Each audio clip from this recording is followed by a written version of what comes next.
We begin here at 5 o'clock with 2 deadly shootings in Portland in the last 24 hours.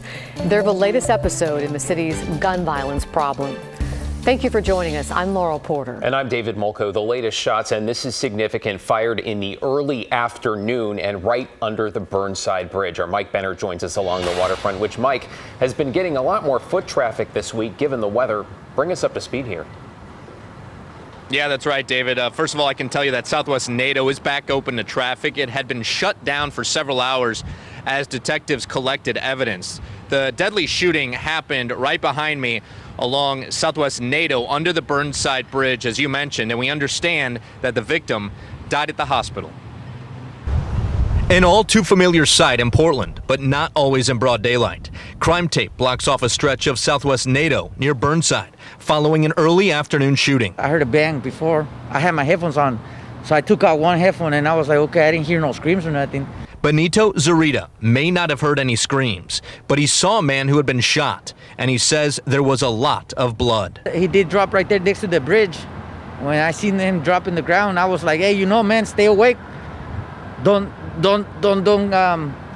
just lay down. According to police, the victim was badly hurt and rushed to the hospital where he later died. We're told one person was detained for questioning.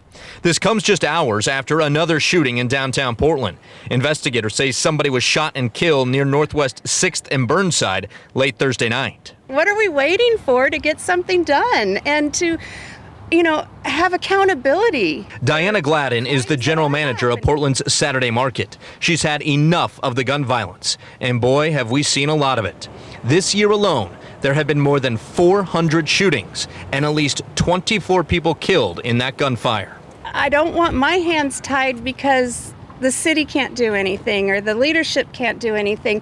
But what can we do? Let us know what can we do. A sentiment echoed by Benito Zarita, who for the first time experienced the terror of being in the wrong place at the wrong time. I kind of feel that I could have got shot too, man.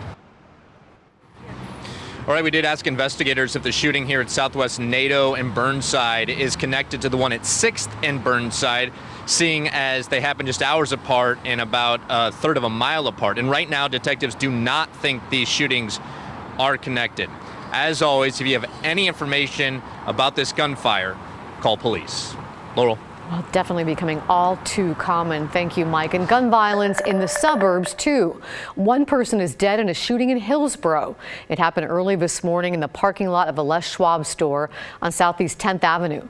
Police haven't identified the victim yet. They only say he's a man in his late teens or early 20s. No word on a suspect or arrests. 22 people are out of their homes after a massive fire in Lake Oswego. Take a look at that. The flames broke out last night at an apartment complex on Evergreen and 3rd Street. 7 units there, a total loss. One person was hurt. Somebody's cat also died. Investigators say cooking oil that caught fire started that blaze. A chilling discovery in Lincoln City. Someone walking on the beach yesterday morning found a man's body partially buried in the sand. Lincoln County Police say the body was near the base of a cliff embankment. They haven't said yet who the man is or how he died. Strange case there. To the war in Ukraine, where government officials say at least 52 people are dead in the country's east after rockets hit a train station. Thousands of Ukrainians had gathered, mostly women and children, looking to flee the violence. Ukrainian President Volodymyr Zelensky called the attack, quote, an evil that has no limits, and if it is not punished, it will never stop, end quote. Russia denied responsibility, and we've talked about the immense need, the number of Ukrainian refugees surpassing the population of the entire state of Oregon. Relief efforts taking different forms locally, including neighbors in Southwest Portland now using their green thumbs as a resource. Let's bring in Brian Clerkley now. Brian, what's this all about? Well, David, it's a plant fundraiser where they're selling plants for money to help a Ukrainian family. Denis Stubakov's moved to the United States to live with his father about 4 years ago. He comes from eastern Ukraine, and his city has been destroyed, and he's worried about his family still stuck over there. So the money from this plant fundraiser goes directly to the family, which he's grateful for.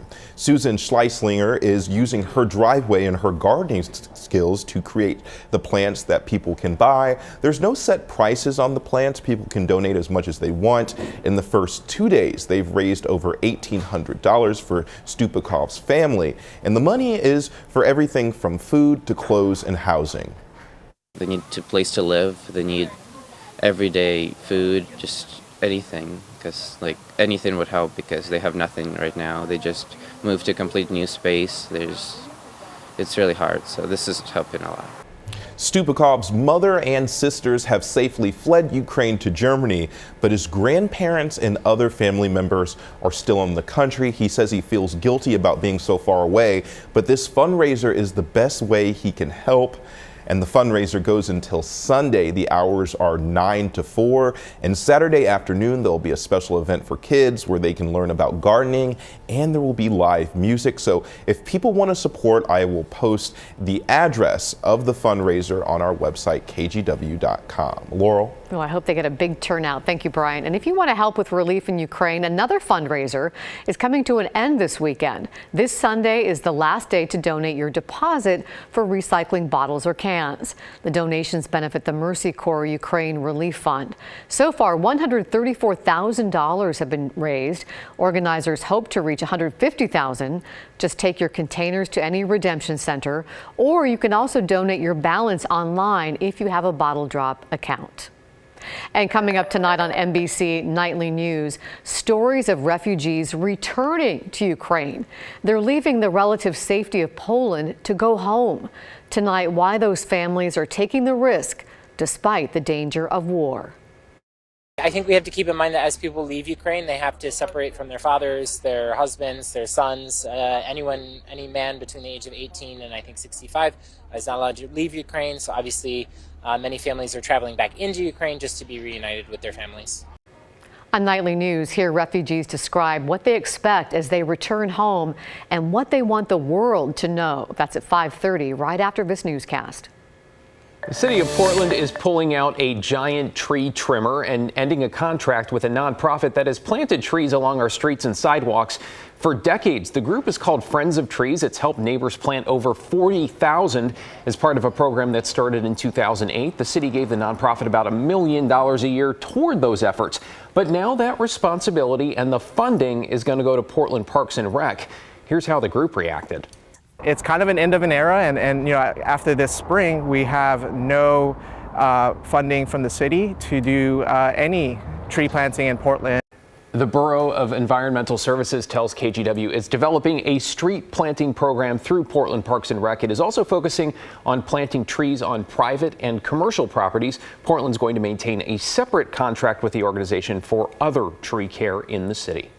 Let's turn to the pandemic now. 2 Oregon lawmakers announced they have tested positive for coronavirus. They are Representatives Earl Blumenauer and Peter DeFazio. Both say they have mild symptoms. They're among several lawmakers in Washington, D.C. who have caught the virus recently. House Speaker Nancy Pelosi and Senator Susan Collins also tested positive. Oregon is suing an Illinois-based COVID testing company, accusing its owners of stealing millions in federal funds and insurance money. Attorney General Ellen Rosenblum filed the lawsuit against the Center for COVID Control, that's the name, the CCC, and its testing partners, Doctors Clinical Laboratory. According to the lawsuit, the couple who owns the CCC had no prior experience in the medical field. They'd run an axe-throwing lounge. The company's accused of producing questionable test results. It had 3 sites in the Portland area. Some are calling this the pandemic behind the pandemic. New data shows an increase in late-stage, often uncurable cancer diagnoses. Doctors say it's because patients delayed getting screenings and treatment during the pandemic or couldn't get an appointment.